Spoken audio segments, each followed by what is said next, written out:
Innal hamdalillah nahmaduhu wa nasta'inuhu wa nastaghfiruh wa na'udzu billahi min shururi anfusina wa sayyiati a'malina. May yahdihillahu fala mudilla lahu wa may yudlil fala hadiya lahu. Asyhadu an la ilaha illallah wahdahu la syarika lahu wa asyhadu anna Muhammadan abduhu wa rasuluh la nabiyya ba'd. Allahumma shalli wa sallim ala nabiyyina Muhammadin wa ala alihi wa sahbihi wa man tabi'ahum bi ihsan ila yaumiddin, amma ba'd. Bersyukur kita kepada Allah Subhanahu wa taala pada pagi hari ini dengan nikmat dan karunia Allah kumpulkan kita dengan tujuan sangat mulia. Apa tujuan utama kita untuk berkumpul pada hari ini? Yaitu hadir menuntut ilmu. Hadir maka untuk ilmu, dan juga dengan seringnya kita bertemu, maka ini akan menjadi ukhuwah Islamiyah. Salawat dan salam tak lupa kita ucapkan buat Nabi kita, Nabi besar Muhammad sallallahu alaihi wasallam, sebagai tauladan kita, uswah kita, panutan kita. Sesungguhnya hidup kita tidak akan baik, tidak akan selamat, melainkan dengan mengikuti tuntunan dan petunjuk beliau Nabi Muhammad sallallahu alaihi wasallam. Yang saya hormati pengurus masjid, kemudian perangkat tokoh-tokoh masyarakat, perangkat negari, perangkat kampung, kemudian juga para pemuda, kemudian para ulama, ulama caji pandai yang berada di lingkungan Batu Bara. Semoga kita senantiasa dalam lindung Allah, rahmat dan karunia-Nya. Bapak Ibu yang dirahmati dan dimuliakan Allah, tema yang kita angkat pada pengajian kita atau tabligh akbar kita pada pagi ini, temanya berjudul hikmah di balik musibah. Bagaimana Pak? Hikmah di balik musibah. Jadi kalau ada nama-nama aku bilang, oh kan dia tadi. Nah tentu doa kita. Maka dari awal kita dengar, kita mengaji ini memang ilmu yang diberikan, ya, untuk ilmu. Waktu mengaji untuk ilmu tak perlu galak-galak, karena yang kita berikan untuk Bapak Ibu adalah ilmu Allah wa qala Rasul. Berkata Allah, berkata Rasul. Itulah ilmu ini. Sehingga itulah di sini Bapak Ibu bisa pulang membawa sedikit berkat ilmu. Terus sedikit. Karena ilmu itu tak bisa kita raih hanya satu kali pertemuan. Tidak pula bisa kita menuntut ilmu itu hanya selama seminggu, sebulan. Tetapi kita menuntut ilmu, belajar itu sampai akhir hayat, sampai mati kita menuntut ilmu. Sehingga dengan adanya kita berilmu, terutama di sini ilmu agama, maka kita akan menjadi masyarakat yang berkualitas. Kualitas akidahnya, imannya, ibadahnya. Sehingga kalaulah masyarakat kita sendiri berkualitas, agamanya bagus, maka insya Allah ya, musibah dan bala tadi akan jauh dari kita. Akan jauh dari kita. Kenapa kita lihat ya bertubi-tubi musibah yang menimpa negeri kita? Kenapa itu terjadi? Kata orang ahli, musibah itu terjadi fenomena alam. Itu kecil. Fenomena alam.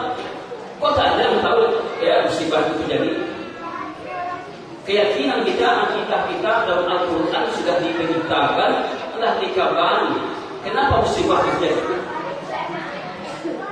Karena dosa-dosa manusia. Dosa-dosa manusia. Para ulama juga mengatakan bahwa musibah tidak akan terjadi melainkan karena dosa. Yang pertama ada kalanya musibah itu bertujuan untuk ya menghapuskan dosa kita, mengurangi dosa kita. Yang kedua ada kalanya musibah itu datang untuk mengangkat derajat kita, meninggikan kita, memuliakan kita. Kalau yang pertama musibah itu terjadi adalah karena menghapus dosa kita. Karena kita banyak dosa tadi. Banyak kita melanggar perintah Allah. Masjid dibangun, tapi yang datang itu sakit nak dor. Orang-orang yang mati bisuan ini, yang datang itu sakit. Laksanakan salat banyak, ya. Anak-anak kita, masyarakat kita tidak menegakkan salat. Dengan musibah itu, ya, makin terjadi perjudian, jadi dalam masyarakat, berzina. Karena musibah itu semakin menjadi. Sudah dinyatakan oleh Allah dalam Al-Quran, Zahara al-fasadu fil barri wal bahri bima kasabat aydin nas. Telah nyata kerusakan di daratan dan di lautan bima kasabat aydin nas, disebabkan oleh tangan manusia, oleh perilaku manusia. Banjir datang. Kenapa terjadi banjir tadi? Karena pelaku manusia yang menebang hutan, ya, sembarangan, akhirnya tidak ada tampungan air, kemudian jadilah banjir.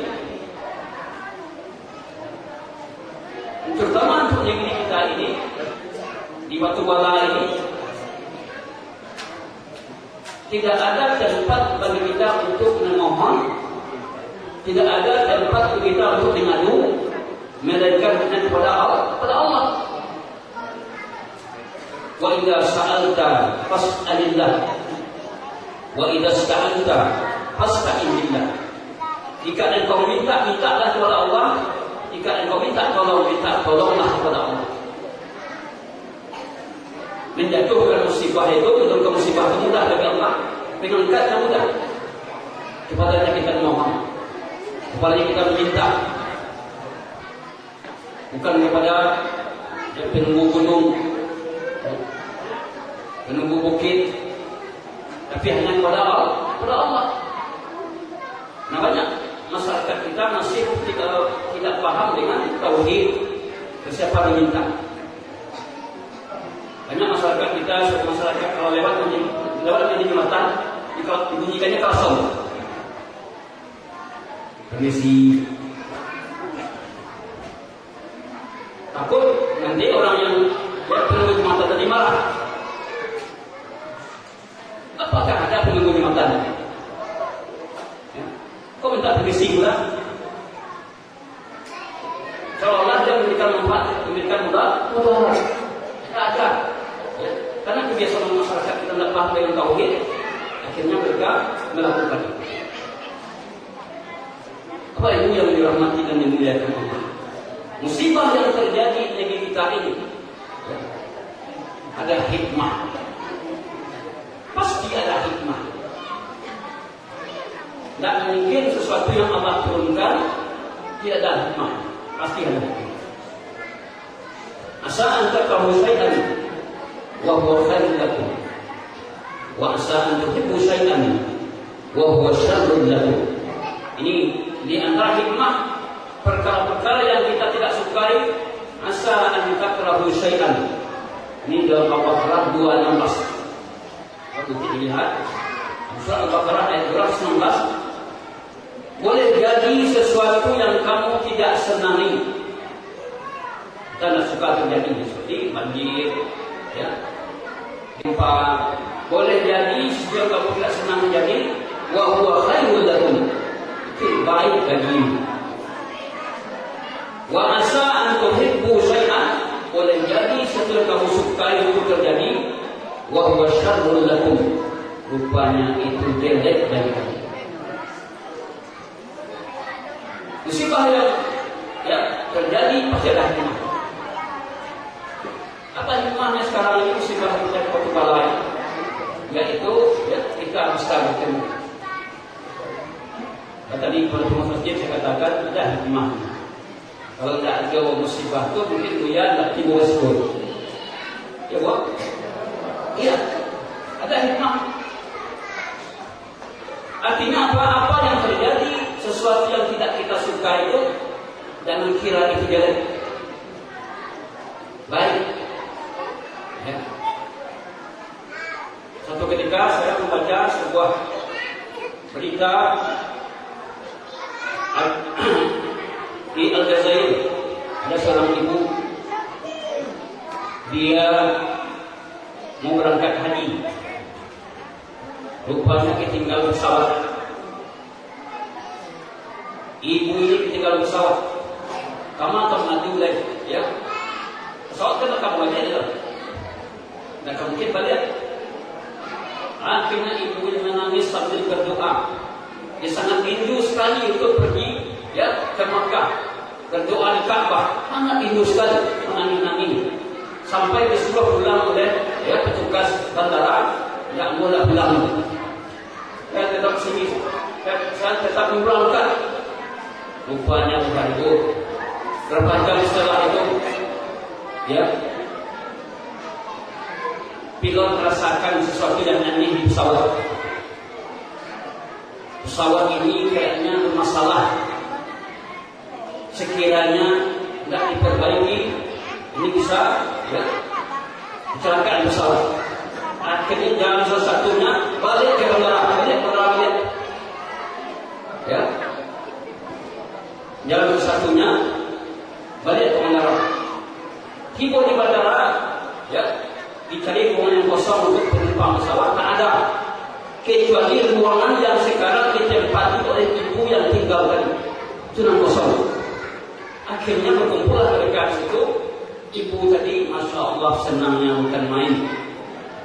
Senangnya bukan main. Ya. Akhirnya Pak Ibu, ya, setelah Ibu tadi bergabung dengan jemaah tadi, pesawat diperiksa, ternyata tak ada apa-apa, tak ada yang rusak pesawat tadi. Cuma hanya ingin menjemput Ibu tadi. Itulah hikmah. Ya. Kalau kita berdoa kepada Allah, minta kepada Allah dengan ikhlas, pasti akan Allah penuhi. Pasti akan Allah penuhi. Jadi ada hikmah di balik musibah itu ada hikmah. Ya. Kalau bisa jadi, ya, karena tadi pilot tadi kan dia tahu kalau pesawat itu masalah kan dia tahu. Daripada semua penumpang mati, ya, daripada dia mundur dulu, memperbaiki pesawat itu pun masih dekat. Ya, rupanya hanya untuk menyebut ibu tadi. Ada hikmah di balik itu. Jadi jangan kita kira jelek, ya. Musibah yang terjadi kita lihatkan, ya, berbicara untuk masyarakat kita di Bukala ini, jangan kita merasa bersedih hati dengan musibah yang terjadi, banjir rumahnya yang hanyut, rumahnya yang tidak bisa dipakai lagi. Karena ada musibah yang lebih besar dari itu. Apa musibah yang lebih besar? Musibah itu ada dua. Yang pertama musibah di umum di dunia. musibah yang berkaitan dengan urusan dunia, sakit, ya, banjir, gempa. Ini musibah yang berkaitan dengan urusan dunia. Yang kedua ada musibah yang berkaitan dengan urusan diniyah, urusan agama. Mentauhidkan Allah, beribadah hanya kepada Allah saja, kemudian menegakkan salat 5 waktu, ya, menutup aurat. Ini musibah, ya, berkaitan dengan urusan agama. Musibah yang berkaitan dengan urusan dunia akan berakhir dan akan habis batas maksimalnya hanya mati. Kalau sudah mati kita sudah tidak ada lagi. Musibah yang berkaitan dengan urusan agama ini akan, ya, sampai ke akhirat bisa berlanjut. Dan kalau kita meninggalkan salat, musibah sampai di akhirat kita akan dihukum oleh Allah, disiksa oleh Allah. Ini lebih gawat daripada musibah yang berkaitan dengan urusan dunia tadi. Ini yang perlu kita perhatikan Bapak Ibu. Alhamdulillah kita ada masjid di sini, ramaikan masjid kita, ya, untuk beribadah kepada Allah. Mohon kepada Allah, ya, ampunan, bertaubat kita kepada Allah dari dosa-dosa, sehingga Allah angkat bala dan musibah itu di negeri kita. Ketika kita dekat dengan Allah, Allah akan dekat dengan kita. Fadhkuruni adzkurkum washkuruni wa la takfurun. Ingatlah kepadaku, aku akan ingat kepadamu. Jika kamu minta kepadaku, pasti aku akan berikan. Ud'uni astajib lakum. Ud'uni astajib lakum. Berdoalah kalian kepadaku, memintalah kalian kepadaku kepada Allah, astajib lakum. Niscaya aku akan kabulkan. Pak, Allah itu tidak pernah bosan dengan, ya, hamba-hambanya yang berdoa dan meminta kepadanya. Beda kalau awak sama awak. Kalau awak sama awak minta ke orang sekali dia, 2 kali dia, 3 kali mana? Minta sekarang dulu. Minta sekarang dulu. Kalau kita kepada Allah, setiap waktu kita memohon kepadanya, Allah tidak pernah bosan. Ya, bahkan Allah itu suka kepada hambanya yang latah memohon kepadanya. Latah, minta kepada Allah. Apapun urusan kita minta kepada Allah. Baik urusan dunia kita, urusan agama kita, minta kepada Allah, mohon kepada Allah. Wa idza sa'alaka ibadi anni fa inni qarib. Apabila hamba-hamba memohon kepadaku, aku dekat. Ujibu da'watad da'i da'ani. Aku akan kabulkan permohonan hamba-hambamu jika dia meminta kepadaku. Kalau sedihuri, hendaklah mereka mengabulkan seruanku, wal yu'minu bi, dan beriman kepadaku. Bapak Ibu yang dirahmati Allah, meminta kepada Allah tidak mesti dengan bahasa Arab. Tidak bisa bahasa Arab, bahasa Indonesia. Tidak bisa Indonesia, ya, bahasa Arab. Allah memiliki semua bahasa. Kembali kita kepada tema kita tadi, Bapak Ibu, hikmah di balik musibah. Besar hikmah di balik musibah. Yang kita lihat, ada masjid yang tidak tersentuh oleh bantuan. Hancur masjid tadi, datang bantuan. Akhirnya masjid ini menjadi masjid juga. Banyak contohnya di Kota Padang. Ya. Ini hikmah di balik musibah. Kemudian ada salah satu pesantren di Sawah Lunto, di Selungkang, terbakar. Habis semuanya, tidak ada bisa selamatkan. Akhirnya datang bantuan. Ya, apa bantuannya ke masyarakat? Donasi, terkumpul 800 juta. Kalau dan 2 minggu, 3 minggu. Yang pesantren yang terbakar tadi hanya pesantren bangunan tua, bangunan lama, ya, mungkin tak berapa nilainya, gantinya permanen. Gantinya bangunan permanen. Jadi ini namanya musibah dengan bawa rahmat. Ya, musibah bawa rahmat. Jadi jangan khawatir kita kalau terjadi musibah itu. Yang jelas adalah tempat mengadu kita. Jangan lupa berusaha tahu pada Allah. Bukan kepada dukun, ya. Bukan kepada tukang tenung, hanya kepada Allah. Iyyaka na'budu wa iyyaka nasta'in. Hanya kepada Engkau kami menyembahmu ya Allah, dan hanya kepada Engkau kami minta tolong. Kepadanya kita mengadu. Tentu kita mengadu kalau kita kenal dengan Allah. Kalau tidak kenal dengan Allah, tentu kita tak mau mengadu kepada Allah. Dia Maha Penolong, Maha Pengampun, Maha Pemberi. Segala kebaikan itu adalah milik Allah. Kepadanya kita memohon dan meminta. Kembali kita kepada hikmah di balik musibah. Banyak contohnya, bangun-bangun tadi kita lihat, bangun masjid, rumah-rumah diganti, rumah yang dulu jelek diganti dengan baik. Banyak. Jadi artinya apa? Jangan khawatir kita adanya musibah, banjir segala macam.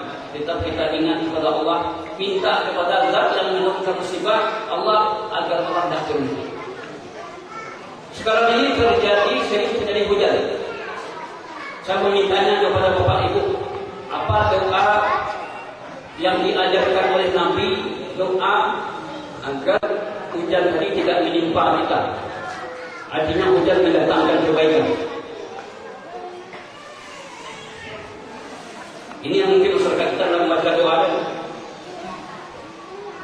Ya. Jadi kalau turun hujan, macam kata orang, hujan lagi. Kalau itu apa Pak? Kalau kopek, mencela, apakah itu yang kita katakan atau tidak? Tak ya. Mau diketahui Pak? Doanya singkat. Allahumma sayyiban nafi'an. Coba semua. Allahumma sayyiban nafi'an. Allahumma sayyiban nafi'an. Mulai sekarang jangan baca leher ganti leher tadi, ya, dengan doa tadi. Allahumma sayyiban nafi'an. Allahumma sayyiban dengan sah. Allahumma sayyiban nafi'an. Sedikit aku belajar sedikit apa maknanya tadi. Allahumma ya Allah, ya, sayyiban, timpakanlah kepada kami, ya, hujan nafi'an yang memberikan manfaat. Allahumma ya Allah, ya, sayyiban, timpakan hujan nafi'an yang memberikan manfaat. Jadi hujan itu ada dua, ada hujan yang mendatangkan mudarat, dampaknya banjir. Kemudian ada hujan yang mendatangkan manfaat, yaitu menyuburkan tanaman-tanaman dan tumbuh-tumbuhan. Itu yang kita minta kepada Allah. Allahumma sayyiban nafi'an. Itu yang kita minta. Banyak kita yang belum tahu. Hujan yang waalaikumsalam. Ya banyak orang. Mudah-mudahan dengan kajian dari penjelasan ini, ya, terobati dan kita benar-benar di musibah. Allahumma sayyiban nafi'an. Ya Allah, timpakan hujan yang mendatangkan kebaikan. Mari kita lihat beberapa hikmah di balik musibah. Jadi kita memberikan pengantar tentang hikmah dan musibah. Bahwa musibah yang terjadi tidak ada yang sia-sia, pasti ada manfaatnya. Walaupun ada kerugian, tapi ada pula manfaatnya. Yang pertama, untuk menghambakan diri kepadanya, merealisasikan atau menghambakan diri kepada Allah. Jadi musibah langsung kita ingat kepada Allah, dekat kita kepada Allah dengan adanya musibah tadi. Yang kedua adalah hikmah dari musibah tadi, bahwa musibah itu atau bala agar kita menjadi seorang muslim yang tegar, muslim yang tegar, kuat, kokoh, bukan muslim yang manja. Buang musibah seperti Nabi Kebir, ya, bukan muslim yang manja, tapi tegar, kuat. Kekuatan ini tidak akan muncul melainkan dengan sabar. Seorang yang sudah terbiasa ditimpa musibah, dia ada atau mungkin dia bisa sabar, mungkin tidak. Sabar. Ketika sabar sudah terwujud, maka datang ketegaran, kuat. Ya, ibarat karang di lautan, kuat. Walaupun tingginya ombak, ya, yang datang, tapi dia tidak runtuh, tidak jatuh, tidak bergerai. Itulah kita sebagai seorang mukmin, agar kita, ya, sabar dalam menghadapi dengan musibah tadi. Yang ketiga, hikmah di balik musibah itu adalah menghapuskan dosa-dosa.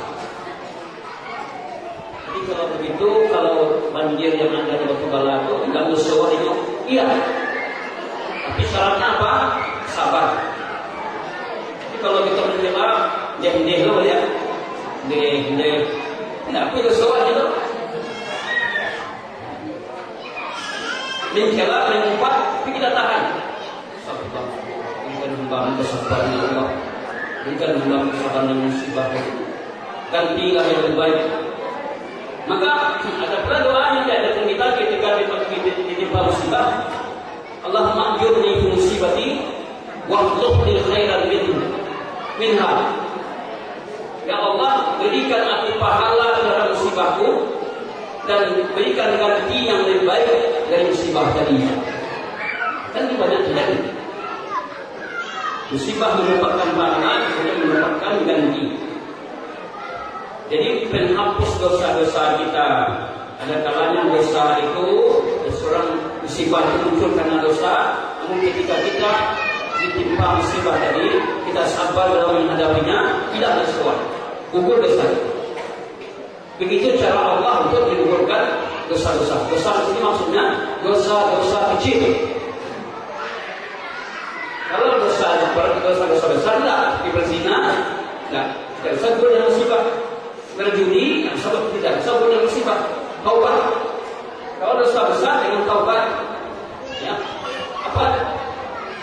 Berjanji tidak akan mengulangi perbuatan tadi, menyesali perbuatan tadi, melaksanakan ketaatan. Itu dari dosa-dosa besar kita bertaubat kepada Allah. Bapak Ibu yang dirahmati dan dimuliakan Allah. Jadi apabila musibah itu datang, ya, lalu kita kena, ini akan menghapus dosa kita.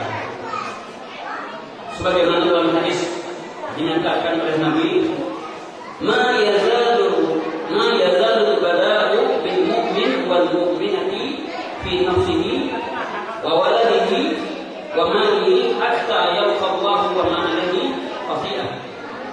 Senantiasa bala bagi orang mukmin atau musibah bagi orang mukmin laki-laki dan perempuan, akan yang menimpa dirinya, menimpa anaknya, menimpa hartanya, ya, niscaya Allah akan hapuskan kesalahannya dengan musibah tadi, dosa-dosanya dihapuskan.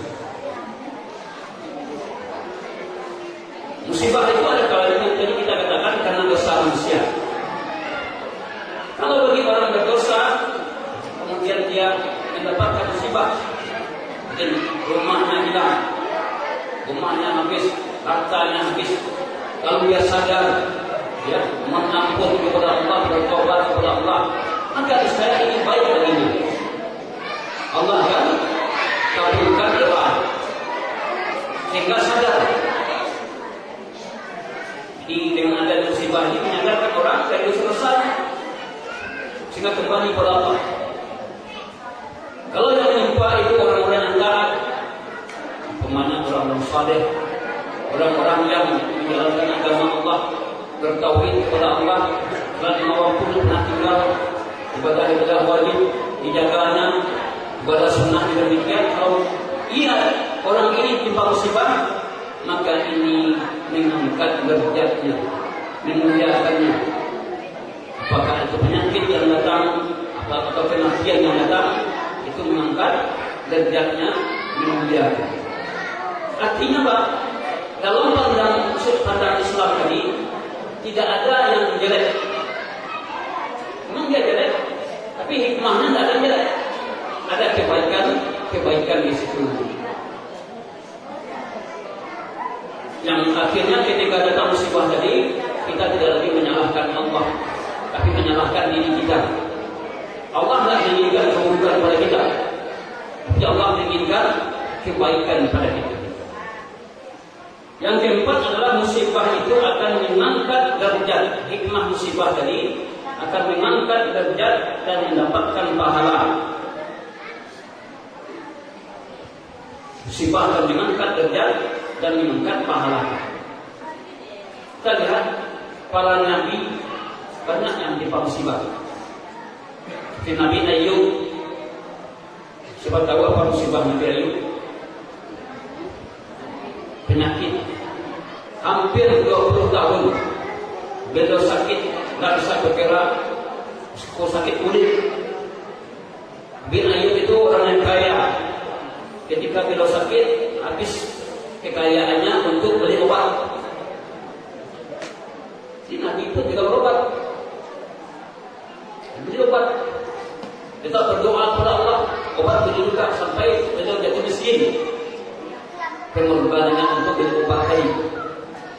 Hampir 2 tahun, akhirnya dengan kesabarannya beliau sehat kembali dan bisa beraktivitas. Apakah Nabi itu punya dosa? Tidak. Tapi Allah ingin angkat derajat, muliakan.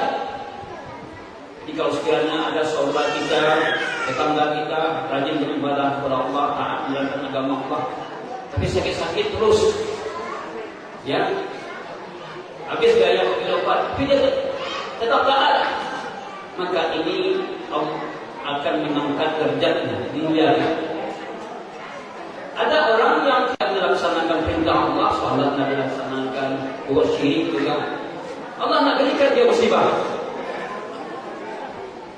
Jangan kita kira kalau Allah nak berikan musibah itu baik baginya. Allah ingin dia seperti itu nanti sampai di azab dia kira. Makanya apa kata Nabi? Apabila Allah menginginkan kepada kebaikan kepada satu kaum, ibadalah Allah uji kaum tadi. Allah segerakan dia dengan ujian, ya, musibah. Apabila Allah menginginkan keburukan kepada satu kaum, ya, Allah tunda dia mendapatkan musibah dengan dosanya sampai nanti dia mendapatkan hukuman dosanya di hari kiamat. Artinya apa? Ada orang yang jauh dari Allah, puasa tidak, salat tidak, ya, berjudi juga, mereka aman-aman saja. Jangan kita kira itu baik. Allah membiarkan dia seperti itu sampai nanti dalam keadaan, ya, rusak atau nanti di azab di akhirat dengan azab yang besar. Ada orang yang taat menjalankan agama Allah terus sakit, ya. Ada musibah yang alami, maka itu pertanda baik. Allah ingin dia disegerakan hukuman dunia untuk mendapatkan pahala. Jadi dalam agama kita itu tidak ada yang jelek. Hanya saja karena kita pilih tahu kita lemah, ilmu agama lemah, akhirnya kita menganggap kalau yang musibah itu jelek 100%. Tidak. Tapi ada kebaikan di dalamnya. Makanya kita ini agar Jangan sampai terhadap musibah, terhadap musibah. Dekatkan diri kita kepada Zat yang menurunkan musibah, Allah Subhanahu. Berdoa kepada, minta kepadanya, laksanakan perintahnya, jauh larangan. Pasti Allah akan kabulkan. Maka ketika hujan tak turun-turun, apa yang kita lakukan? Kalau hujan tak turun, salat istisqa. Tak turun hujan kepada Allah. Kalau hujan tak turun, ini satu ini sama bedo. Kalau hujan tadi bedo belum. Kalau tak hujan bedo belum. Yang kita minta itu apa? Pertengahan. Hujan hari, hujan itu menurun sesuai kebutuhan awak.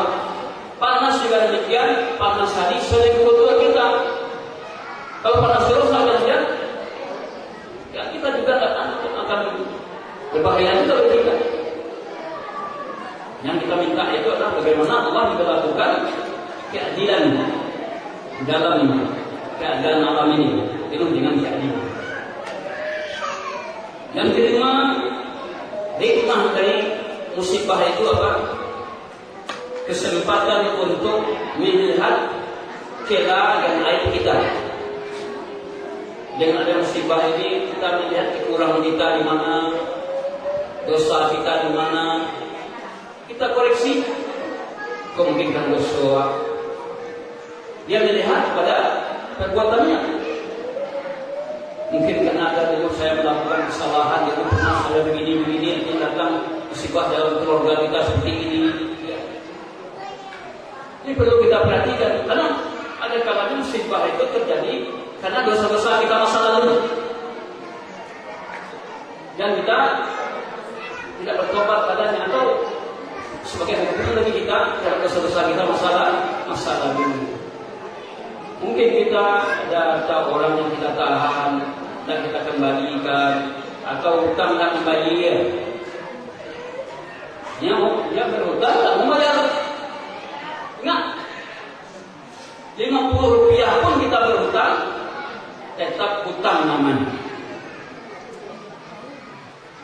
Dan kita tidak membayar hutang, nanti akan kita bertanggung jawab di depan Allah Subhanahu wa taala terhutang hutang kita. Gimana kita mati dan memuliakan Allah? Yang keenam adalah hikmah dari musibah itu menjadi pelajaran kita, menjadi pelajaran tauhid. Bagaimana kita mentauhidkan Allah, bagaimana kita beriman kepadanya, bagaimana kita bertawakal kepadanya. Mentauhidkan Allah dan tauhid. Allah mudah baginya untuk menghabiskan negeri ini sebentar bagi Allah. Idza arada syai'an an yakuna lahu kun fayakun. Apabila Allah menghendaki sesuatu, yang mengatakan kun fayakun, mudah bagi Allah. Nah, kita tahu Allah itu zat yang kita sembah, yang kita ibadahi, minta kepadanya, hanya kepada kita memohon, hanya kepada kita minta, ya. Sedangkan kita adalah orang yang lemah. Kita manusia makhluk yang lemah, tidak berdaya. Kita melihat seperti Garuda itu, masa batu-batu besar bisa turun ke bawah? Bayangkan, mungkinkah itu? Kalau bukan zat yang maha besar, yang maha agung menurunkan, nanti yang dibayangkan oleh akal kita sebenarnya itu terjadi.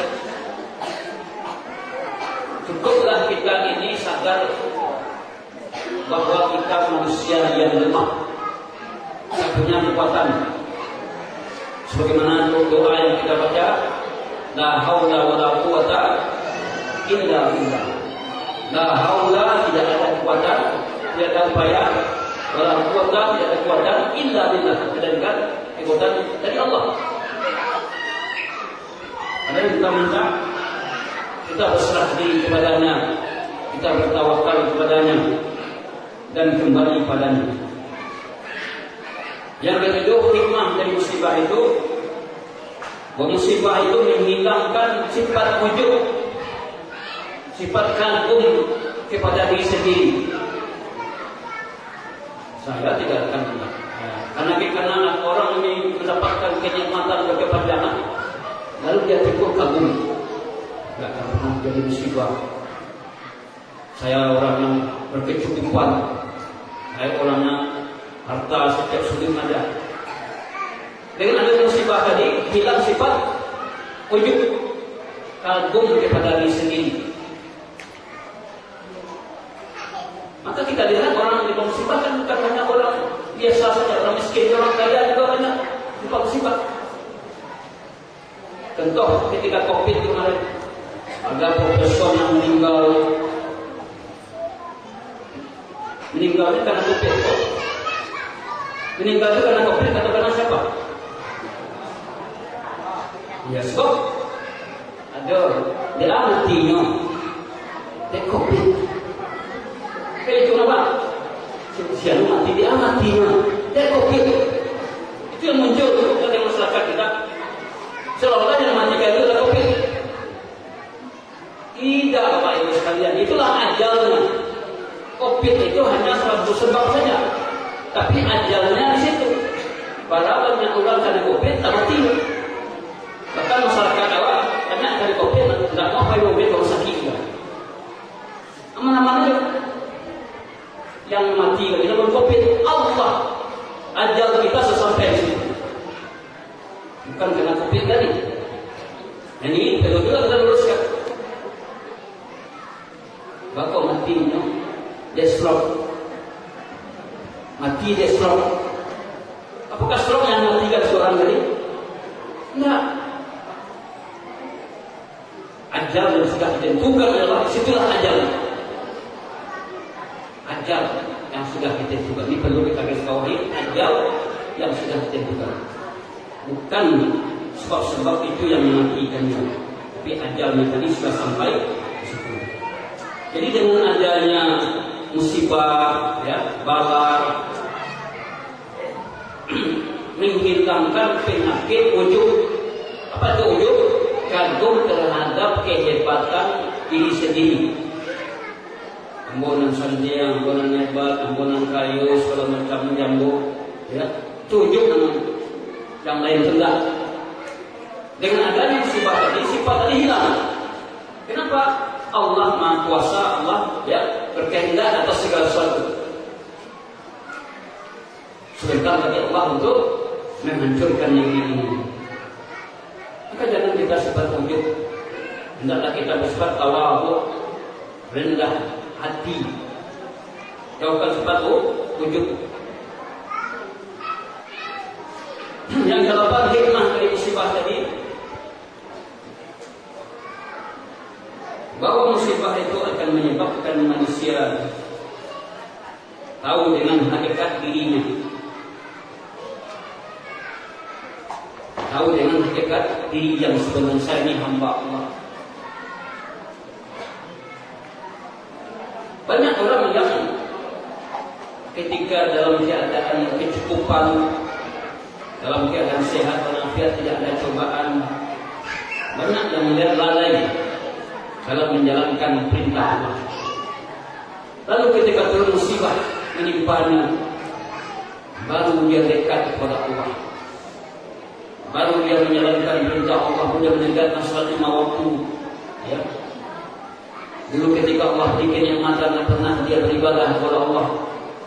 Ketika Allah beri musibah, terus hadapi. Dengan adanya musibah inilah tahu akan ya hakikat diri kita yang sebenarnya, bahwa kita lemah dari Allah.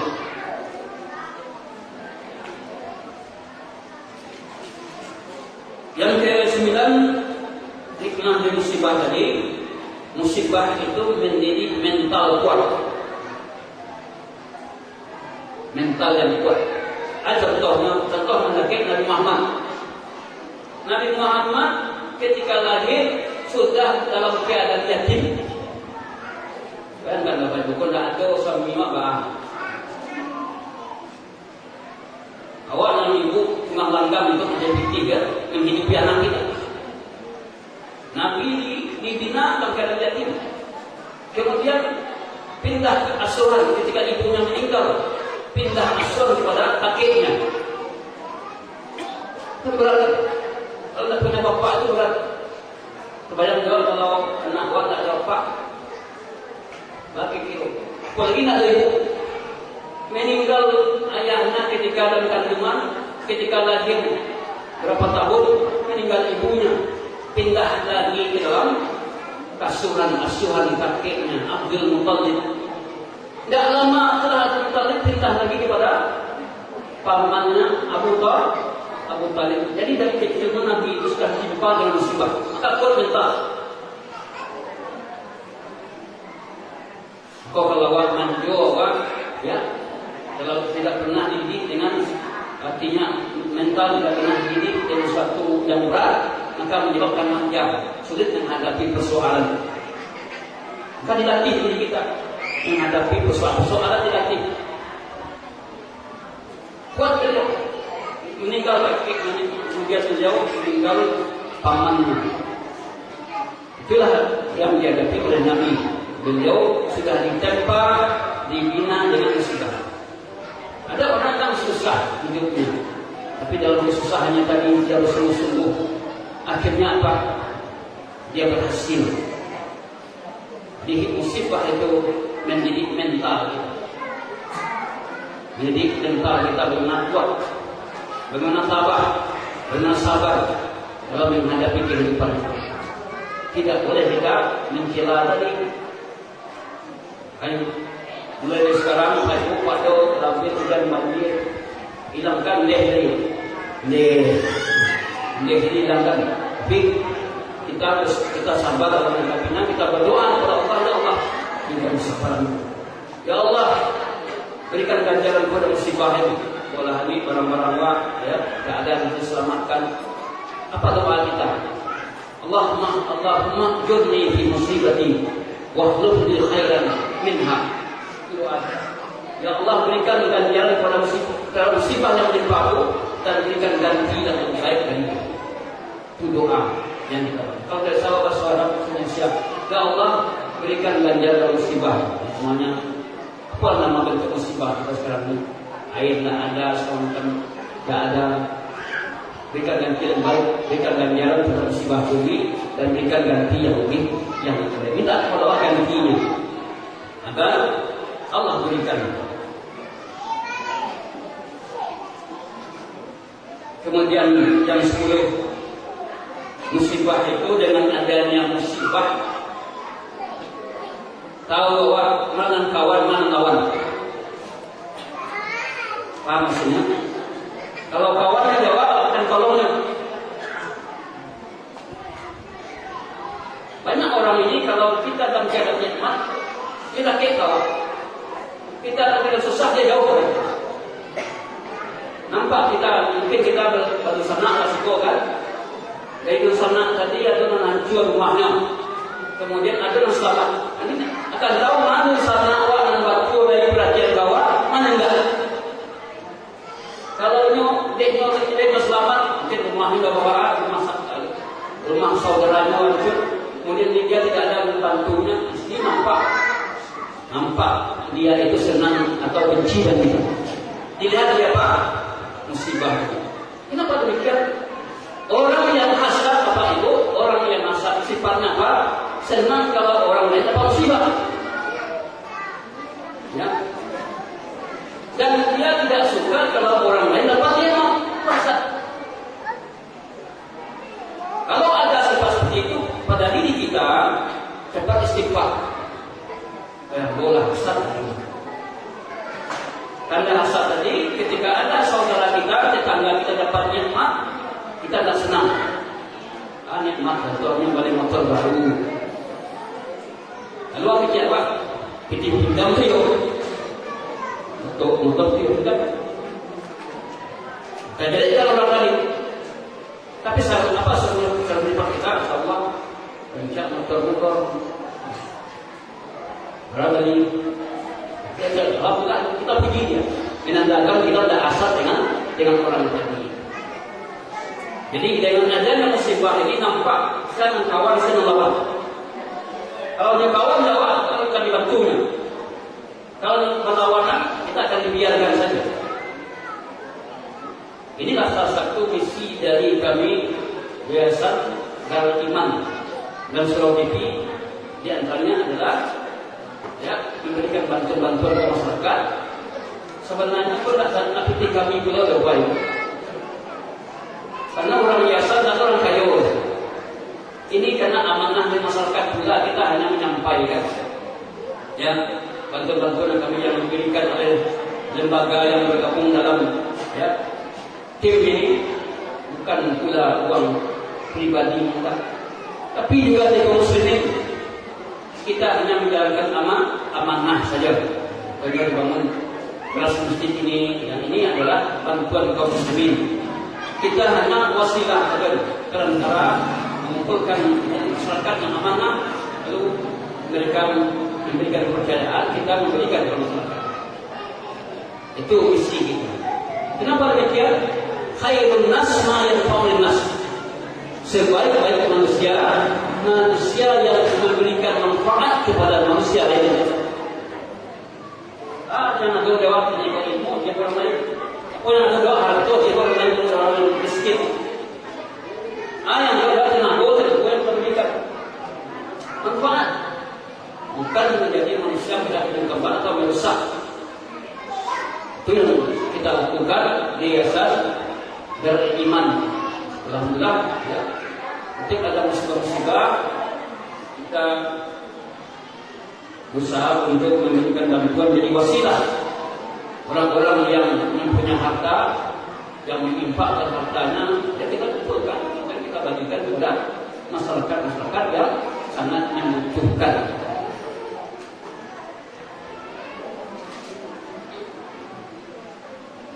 Yang ke-11 adalah hikmah dan musibah tadi. Bahwa musibah itu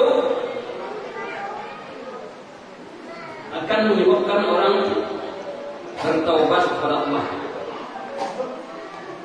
Dengan musibah, lebih sadar dengan dosanya, akhirnya dia taubat.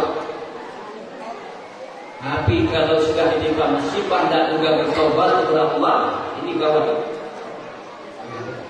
Sombong, angkuh, semakin menjadi dirinya jauh dari Allah, dan juga bertobat ketika musibah datang. Maka ingat, tidak ada yang bisa menyelamatkan kita nanti di akhirat, melainkan kebaikan amal yang kita lakukan di dunia ini. Dan itu pun itu terima amal kita. Kalau amal kita benar, ya terima. Kalau enggak, kalau kita ikhlas, kalau enggak ikhlas bagaimana? Maka dalam hal ini perlu kita, bagi yang kita menimpa musibah, segera bertaubat kepada Allah. Taubat itu taubat dan istighfar. Istighfar itu bukan berarti kita harus berbuat dosa dulu.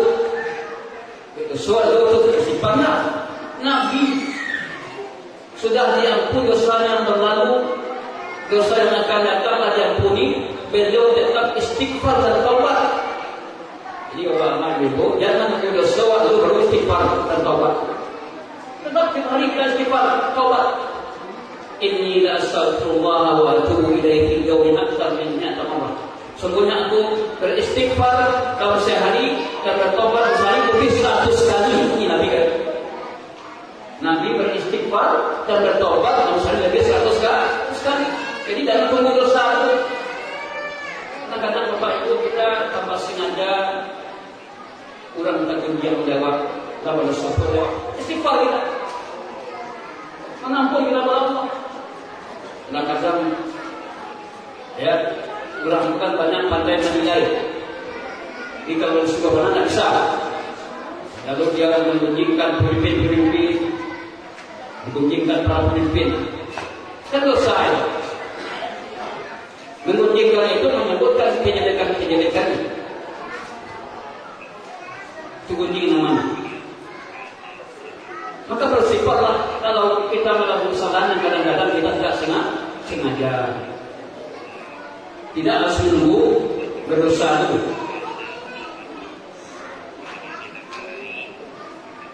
Yang ke-12, bahwa hikmah dari musibah itu, dengan adanya musibah kita tahu hakikat kehidupan dunia yang hanya sementara. Dunia hanya sementara, dunia ini dibuat kesenangan yang menipu. Ya, wa man hayatud dunya illa mata'un ghurur. Tidak ada kesenangan untuk kehidupan dunia ini melainkan kesenangan yang menipu. Kita melihat orang sukses sekarang ini, Bapak Ibu, dia punya mobil mewah, punya kendaraan mewah. Awak menyangka ini adalah sukses. Rupanya semua hutang, kredit. Tiap bulan banyak demikian banyak kredit. Kan itu tuh. Nampak orang kalau dari rantau, dia pas saya yoga, datang ke bertemu, dia mobil rancak, pakainya rancak. Lalu kalau kita dilewat dia bilang, kita berhasil. Kita dipandang kita, padahal kita belum tentu. Bapak Ibu sekalian, kini apa saja bisa kita miliki asal mau bayi itu. Mobil mewah bisa kita rental. Maka hati-hati, dan kita tertipu dengan dunia mencari orang serba cukup.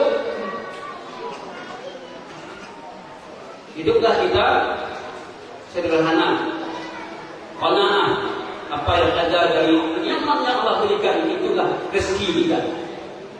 Jangan banyak kita berangan-angan. Dunia menipu kita. Contohnya saja dalam kehidupan sehari-hari, kalau anak awak ingin berjodoh, ya, datang orang calon menantu nan lai sekeh, ya, cukup, ya, dia punya harta, dia punya kendaraan. Lalu ketika itu sang calon mertua langsung menerima calon menantu jadi, tanpa banyak tanya. Kalau ada calon menantu tadi, ya mungkin dia pakai kendaraan biasa, motornya, tapi dia taat menjalankan agama Allah. Maka agak ragu mengenaimu. Itu betul, Pak. Banyak yang begitu. Ketika ya ingin memang calon menantunya, yang paling dahulu tanyakan apa? Di mana itu? Itu Pak. Di mana itu? Tapi tidak pernah datang itu selain mau batu. Lain tidak pernah datang ke itu, tukang tenung, ke besi. Tak pernah tanya. Tapi di mana itu? Itu tidak boleh. Kenapa? Ini faktor dunia. Bukan tidak boleh, tapi tidak boleh jadi prioritas kita. Jadi dengan adanya musibah tadi Bapak Ibu, ya, kita tidak tertipu dengan dunia ini. Sabah tidak menghancurkan negeri. Negeri Sabah pada masa dahulu, negeri Sabah tadi makmur, ya, buah-buahan itu masya Allah, ada kepala, raya-raya, tetapi setelah itu mereka kufur nikmat, tidak mau memberikan zakat, menolakkan zakat, ya, tidak bersyukur nikmat, merasa bahwa ini adalah karena kehebatan saya. Akhirnya apa? Allah sudah menurunkan kelaparan, tanam-tanaman tak tumbuh, hancur di Sabah karena kufur kepada Allah, kufur nikmat. Maka jangan kita sampai kufur nikmat. Jadi kita syukur nikmat apa yang ada, kecukupan yang Allah berikan, maka itu mendekatkan diri kita kepada Allah Subhanahu wa taala. Dikit lagi Bapak Ibu, ya. Dengan adanya ujian ini mengajarkan kita untuk mensyukuri nikmat Allah. Ini yang terakhir. Dengan adanya musibah kita merasa bersyukur. Allah masih menyelamatkan nyawa. Ya, biar memang rumah saya hancur, tapi nyawa saya masih ada. Mana baru nyawa berumah Pak? Nyawa. Dalam musibah masih ada nikmat. Dia masih untung aku. Musibah jalan dia untung. Kalimat untung, masih untung anak ambo, keluarga selamat, rumahmu hancur. Ini apa? Mengajar dikira syukurnya nikmat.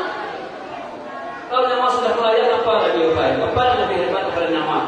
Tidak ada lagi. Dari kota kita, nyawa lebih penting dari itu. Adapun harta, ya, kemudian kelengkapan itu akan bisa dicari dan akan datang. Jadi mengenai dari Ibnu Sadiq kami bangun bukannya ada bantuan ya, hotel rumah, pembangunan rumah, kan nikmat itu, nikmat. Dan maka jangan takut dengan musibah, tapi ingat dekatkan diri kita kepada Allah, dekatkan diri kita kepada agama, ya, bertauhidkan Allah, jangan berbuat syirik. Yang datang ke tukang tenung untuk minta sesuatu. Wa idza maridtu fa huwa yashfin. Apabila aku sakit, dialah yang menyembuhkanku. Minta kepadanya kesembuhan. Barangkali sampai di sini kami kita Bapak Ibu yang dirahmati oleh Allah tentang musibah. Kita mohon kepada Allah mudah-mudahan Allah hindarkan kita dari bala dan bencana negeri kita ini. Kemudian Allah dekatkan kita kepada Allah, ya, jauhkan kita dari maksiat dan dosa, karena itu merupakan yang utama. Oleh kata kita bertaat kepada Allah, maka menambah ketaatan kita dengan adanya musibah tadi, dan itu akan meninggikan dan mengangkat derajat kita. Berikutnya saya serahkan kepada tokoh sekiranya ada soal jawab. Assalamualaikum warahmatullahi wabarakatuh. Mohon nasihat Ustaz. Kami sebagai orang tua menginginkan anak kami paham agama, tapi ayahnya tidak pernah sholat. Ya, apa hukumnya seorang ayah yang tidak sholat? Dan bagaimana bertanggung jawabnya di akhirat nanti? Kullukum ra'in wa kullukum mas'ulun an ra'iyatihi. Setiap kalian pemimpin, maka pemimpin akan ditanya, akan diminta tanggung jawabnya. Wal rajulu ra'in, seorang ayah, seorang bapak dan pemimpin akan diminta, ya, tanggung jawabnya nanti di akhirat kelak. Jadi memang kalau tungkik nan membawa rabah, tungkik bawa rabah, akan bisa kita wujudkan anak kita dari soleh. Dia tungkik tadi orang yang menyumbangkan yaitu ayah, ibu. Kalau dia tidak sholat, bagaimana anak akan mungkin sholat? Kalau kita ingin menciptakan anak soleh, Bapak Ibu, yang perlu soleh itu adalah ayah dan ibu. Ya, ini awak kan banyak menyalahkan anak-anak saja. Kita banyak menyalahkan kenakan remaja, tapi kenapa orang tua tak pernah dikaji? Sentralnya Bapak Ibu di kedua orang tua. Kalau orang tua sudah saleh menjalankan agama Allah, insya Allah anak akan ikut. Kalau tidak ikut anak, ini berarti ujian dirinya. Jangankan kita Nabi saja, Nabi Nuh tidak mampu untuk mensalehkan anak, tapi dia sudah berusaha. Kelak kita akan mempertanggungjawabkan nanti semua. Kita akan diberikan hukuman orang tua kalau sekiranya orang tua berlepas diri atau tidak mau mendidik, tidak mencontohkan, akan diminta tanggung jawab. Kalau kita ingin menciptakan anak-anak yang soleh, anak kita tahu agama, kita orang tua yang terus dahulu berusaha untuk tahu dan sesuai dengan kemampuan kita. Allahuakbar. Dengan adanya musibah, banyak kaum muslimin melaksanakan tolak bala. Bagaimana hukumnya Ustaz? Tolak bala kita tak mampu untuk menolak kecuali dengan izin Allah, Seperti tolak bala yang dilakukan oleh masyarakat, ya seperti mungkin dia berdoa di gunung, lalu dia membawa sesajian dan segala macamnya. Maka ini adalah syirik. Kalau begitu dia menolak bala. Bagaimana caranya kalau musibah itu datang?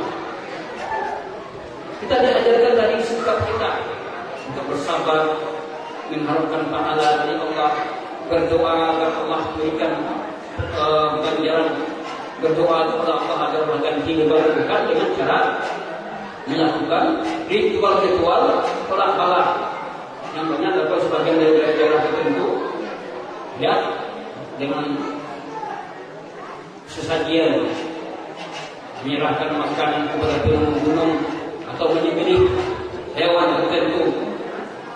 Jelas ini tidak ada syariatnya. Kalau oleh karena itu dia harus tahu dengan fikih tentang musibah. Jadi saya jelaskan tentang bagaimana sikap kita dengan musibah, ya. Dengan hikmah-hikmah jadi kita bisa untuk mengetahui tentang musibah ini. Tidak melakukan hal-hal yang menyimpang dari agama. Orang yang berilmu tapi tidak mau ke masjid, bagaimana hukumnya Ustaz? Ada urun nasa fikir dan sauna anfusakum. Apakah kamu mengajak manusia untuk kebaikan, kamu melupakan diri kamu sendiri? Ilmu tidak bisa hanya dekat di kepala saja. Ilmu tidak bisa dekat di ijazah. Sudah punya gelar, tapi tidak pernah datang ke masjid memakmurkan masjid Allah. Ini yang membuat, ya, rusak dunia kita. Kenapa? Karena orang berilmu tidak mengamalkan ilmunya. Jadi ilmu yang sebenarnya itu Bapak Ibu, dapat ilmu diamalkan, dapat ilmu diamalkan. Itu yang ilmu tadi. Bukan ilmu di ijazah, bukan ilmu di hafalan. Karena hafalannya bukan ilmu di juara-juara, juara lomba segala macam, tapi tak pernah untuk melaksanakan sholat di masjid atau dia tidak pernah melakukan kebaikan. Kewajiban berilmu tadi, kewajiban bagi orang berilmu wajib untuk mengamalkan ilmu. Masing-masing kita sudah berilmu, ada sebatas yang kita ketahui, amalkan. Balighu anni walau ayat, sampaikanlah dariku walaupun satu ayat. Bersiapa sampaikan? Tentu kepada orang-orang yang bisa disampaikan kepada anak kita, istri kita, kerabat kita, orang-orang terdekat kita. Bagaimana jika orang tua rajin salat? Ini tadi yang lain. Orang tuanya rajin salat, namun anaknya tidak mau salat. Orang tua rajin salat, anak tidak mau salat, meskipun sudah disuruh. Pertama, lihat para muanawat. Kalau umur anak kita baru 7 tahun, boleh perintahkan. Umur 10 tahun tidak sholat, boleh untuk dimarahi. Sebagaimana Nabi katakan, muru auladakum bis-sholati wa hum abna'u sab'in. Perintahkanlah anak menegakkan salat umur 7 tahun. Jadi mulai disuruh itu anak salat umur 7 tahun. Umur 7 tahun ini belum boleh kita marahi. Sampai berapa? Umur 10 tahun. Wadribuhum idza balagu asal. Pukullah dia sudah sampai 10 tahun salat, boleh dipukul. Tapi jangan dipukul dengan alat berat. Nanti nawal kok. Memukul di sini artinya pukulan kasih sayang. Ya, dilindi, dipijat seketik, nak kuat-kuat lah. Jangan sampai pula biru. Itu boleh paling. Mulai berapa? 10 tahun. Lewat dari itu sampai dia balik. Kalau dia sudah, ya, umur 15 tahun, 20 tahun tak salat juga, kita tidak menyuruhnya. Tentu hukuman fisik itu tidak berlaku. Jadi kalau agak melawan itu awalnya dipukul. Tapi kewajiban kita orang tua tetap menyuruh.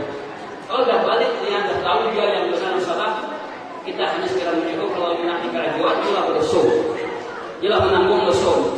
Itu orang tua lalapeh tanggung jawab. Tapi kita tetap terus suruh kekhawatiran kita terhadap anak-anak tidak sholat.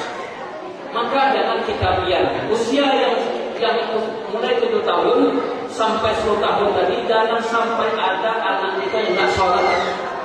Ini proses latihan. Yang kita tahu latihan. Kalau kita suruh anak kita sholat di setiap hari, gue yakin tidak akan ada masalah.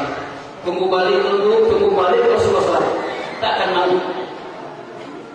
Tapi ketika umur 10 tahun, Nabi sudah suruh sampai 10 tahun. Ini 3 tahun misalnya, 8, 9, 10, ini latihan, kebiasaan.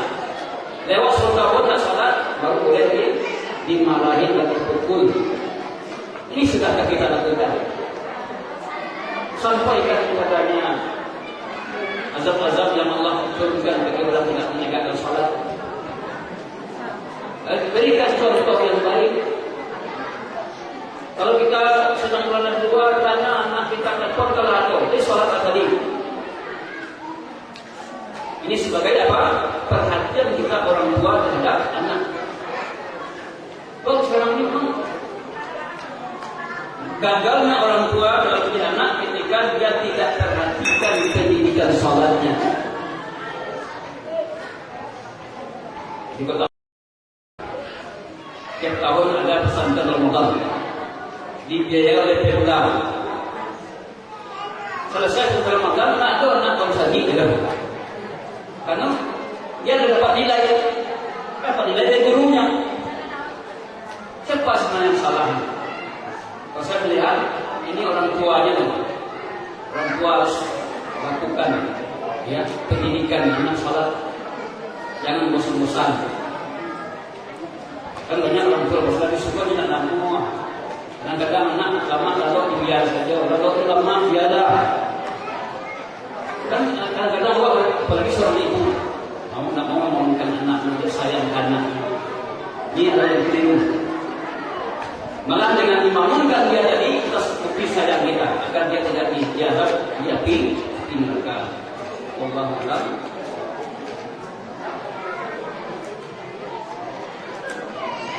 Ya. Bagaimana cara terakhir? Bagaimana cara menghilangkan rasa cemas, rasa trauma terhadap musibah? Hilangkan dengan mengingat Allah bahwa tidak akan terjadi yang sesuatu melainkan dengan izin Allah. Doa kita kepada Allah, ya Allah, jauhkan aku dari kecemasan. Serahkan diri kita kepada Allah. Manfaat dan mudarat tidak akan terjadi melainkan dengan izin Allah. Jadi trauma itu kenapa jadi trauma?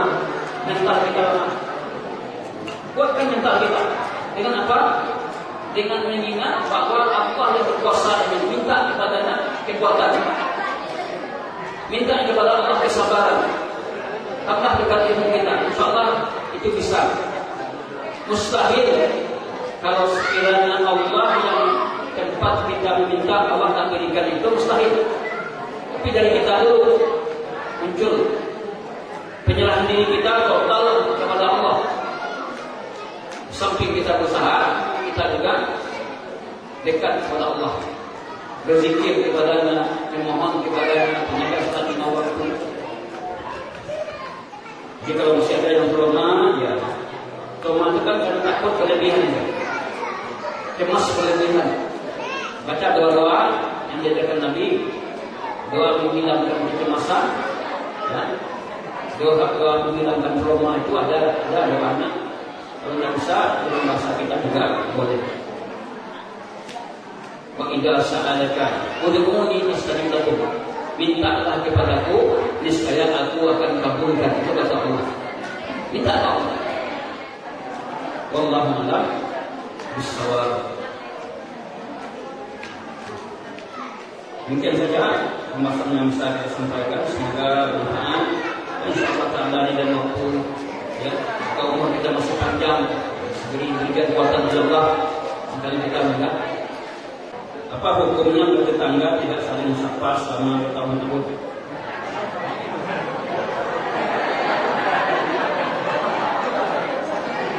Ini gawat. Ya, yadkhulul jannah. Menjalin hubungan dengan tetangga itu adalah syariat. Agama kita mengajarkan untuk saling tegur sapa dengan tetangga. Agama kita mengajarkan itu.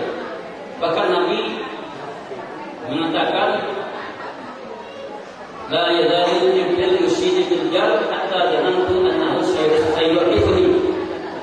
Dan jasa Jibril mewasiatkan kepadaku untuk berbuat baik kepada tetangga sampai aku merasa tetanggaku itu punya hak waris. Artinya apa? Begitu dekatnya dia dengan tetangga. Barangkali karena pemahaman kita, akhlak kita belum terbina dengan pemahaman agama yang bagus. Kadang-kadang tetangga jadi saing jawab. Saing karena mungkin usaha-usaha usaha kalau ada mungkin datangnya lebih subur. Kalau anda kan, cuma kita benci kepadanya. Jangan demikian. Rezeki itu sudah ditentukan oleh Allah. Masing-masing jatah itu. Rezeki awak akan lari ke orang, rezeki orang pun akan lari ke awak. Kemudian juga berusaha kita untuk mempelajari akhlak yang baik. Kalau sekiranya dia tidak tegur, kita yang tegur. Tapi kalau tidak tegur, awak tidak tegur terus, sabu awak dulu. Jadi itu. Kalau tetangga pas tegur dia tidak tegur, ya sudah, kita mencoba lagi. Besok kita tegur lagi. Kan kita pikirkan. Biasa Pak, orang awak kok kalau lagi tegur sekali dua kali pasti bisa. Ya. Kemudian tanamkan suka memberi hadiah. Umpamanya supaya masak, dia tetangga. Enggak kalau dia mikir. Kenapa? Nabi sudah katakan tahabbu. Hendaklah anda saling beri hadiah, anda saling cinta mencintai. Itu agama kita mengajarkan. Jadi banyak agama sebenarnya. Pemahaman kita tentang hidup tetangga itu bagaimana umat Islam kita pelajari. Ya. Ini karena mungkin sudah kita tak tersentuh dengan pemahaman agama, kita harus sibuk dengan mencari kehidupan, sibuk berpure, ya. Akhirnya kita tak dapat ilmu tentang hal tersebut. Ini yang perlu kita terapkan. Karena bersaing. Wallahu a'lam. Misal jika tegur sapa sama kalau keduanya sama-sama kedua. Tapi kalau kita sudah besar menegurnya dan tegur, kita lepas dulu. Ini terakhir ya Bapak Ibu sekalian. Ada 2 pertanyaan lagi sahabat ya. 2 pertanyaan terakhir. Boleh halo, kedua Pak.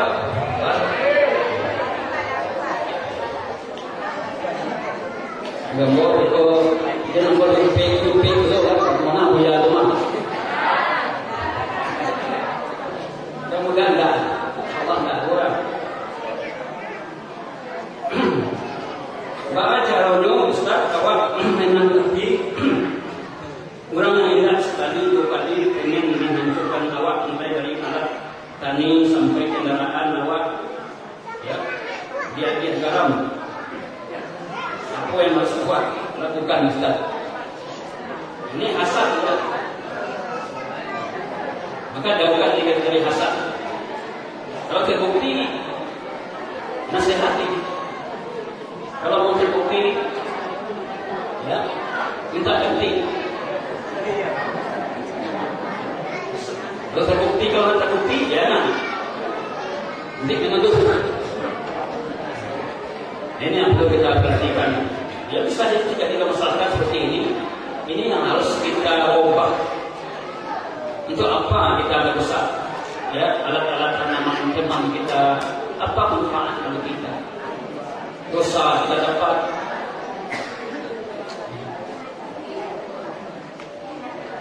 hasad.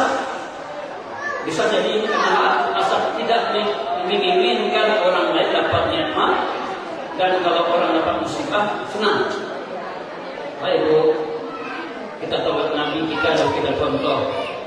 Ya, ada orang paling baik akhlaknya, baik kepada tetangganya, saudaranya, kerabatnya. Tidak ada gunanya kita melakukan hal demikian. Jika terbukti, ya, mungkin nasihati baik-baik, tidak dilawan di seluruh dunia, bercakap atau tokoh masyarakat ada di sini kan, ada kepala kampung, ada wali nagari, sampaikan ini sebagai untuk mendamaikan. Atau kalau ada jenis mama dan tua mungkin kita bicarakan apa sebenarnya, sehingga tidak berlarut hal ini.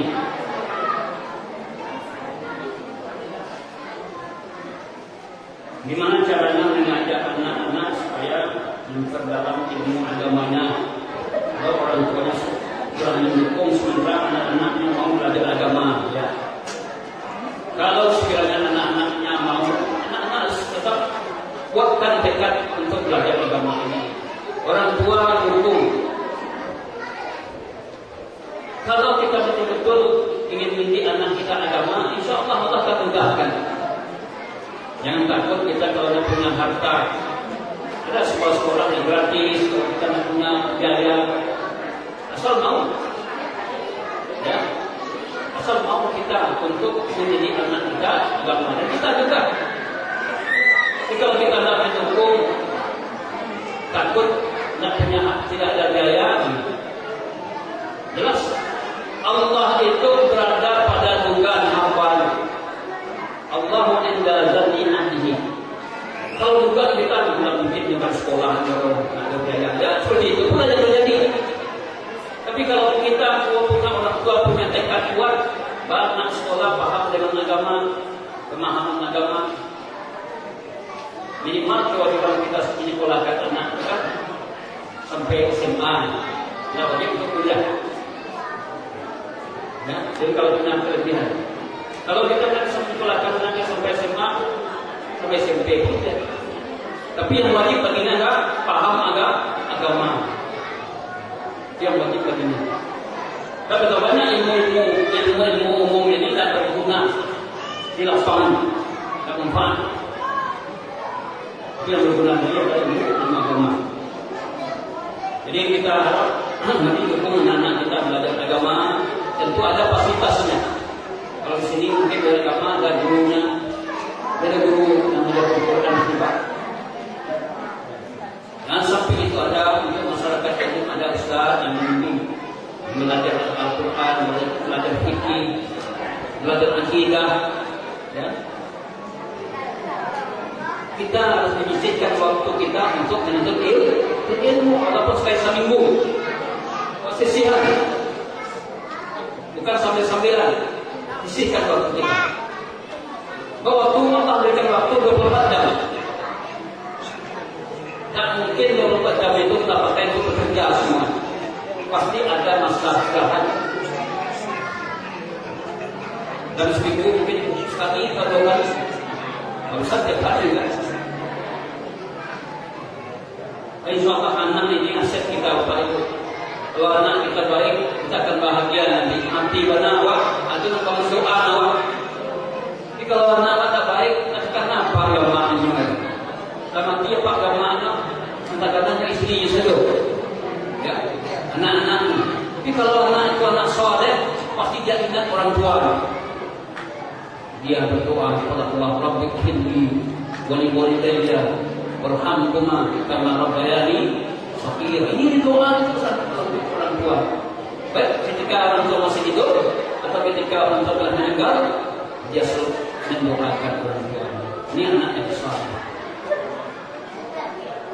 yang selalu mendoakan orang tuanya, mengingat kebaikan, menjalin hubungan dengan kerabat orang tuanya juga. Wallahu a'lam dengan pertanyaan tadi, maka berakhirlah ya, kajian kita, pendapat kita pada hari ini. Semoga bermanfaat, semoga Allah memberikan keberkahan pada ilmu yang kita simak dengan tadi. sedikit bisa diamalkan, ya, tidak usah satunya, ya, satu saja diamalkan sudah hebat. Ya. Akhir kalam, subhanakallahumma wa bihamdika, la ilaha illa anta astaghfiruka wa atubu ilaik. Saya mohon maaf jika ada kekurangan. Sahabat dan waktu, jika umur kita masih panjang, kita akan berjumpa di masa-masa yang akan datang. Dan waktu kita mungkin di sini ada sehat, ya, dan juga sering datang ke sini untuk memberikan pelajaran, ya, agama buat masyarakat kita di sini. Subhanallah wa bihamdihi, Assalamualaikum warahmatullahi wabarakatuh.